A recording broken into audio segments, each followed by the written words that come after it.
மலையாள நடிகைகளா இருந்து தமிழ் சினிமாவுல வலம் வந்துகிட்டு, மக்களிடையே ரொம்பவே வந்து ரீச் ஆன நடிகைகள் வந்து வாங்கும் சம்பளத்த பற்றி தான் இந்த பதிவுல நம்ம வந்து பார்க்க போறோம். இது வந்து ஒரு சில நம்பத்தகுந்த வட்டாரங்கள்லேருந்து நமக்கு கிடைச்ச செய்தி.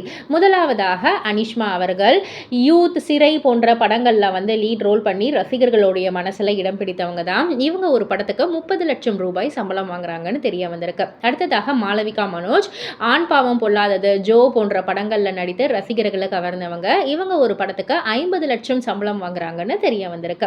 அடுத்ததாக அனஸ்வரா. இவங்க வந்துட்டு வித் லவ் படம் மூலியமா மக்களிடையே பயங்கரமான ஒரு ரீச் அடைஞ்சிட்டாங்க. அவங்களுடைய முதல் படமே பயங்கரமான ஒரு ஹிட். இவங்க வந்து ஒரு படத்துக்கு 75,00,000 ரூபாய் சம்பளம் வாங்குறாங்கன்னு தெரிய வந்திருக்கு.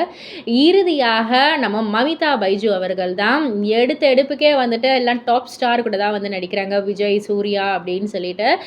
இவங்களுடைய சம்பளம் வந்து 2 கோடி அப்படின்றது வந்து தெரிய வந்திருக்கு. இதெல்லாம் பற்றி நீங்கள் என்ன நினைக்கிறீங்க? உங்களுடைய கருத்து என்ன? இதில் உங்களுடைய ஃபேவரட் ஆக்ட்ரஸ் யார் அப்படின்றதெல்லாம் கீழே உள்ள கமெண்ட் பாக்ஸில் குறிப்பிட்டு சொல்லுங்கள். மறக்காம சேனலில் சப்ஸ்கிரைப் பண்ணி பக்கத்தில் உள்ள பெல் ஐக்கானை கிளிக் பண்ணிவிடுங்க.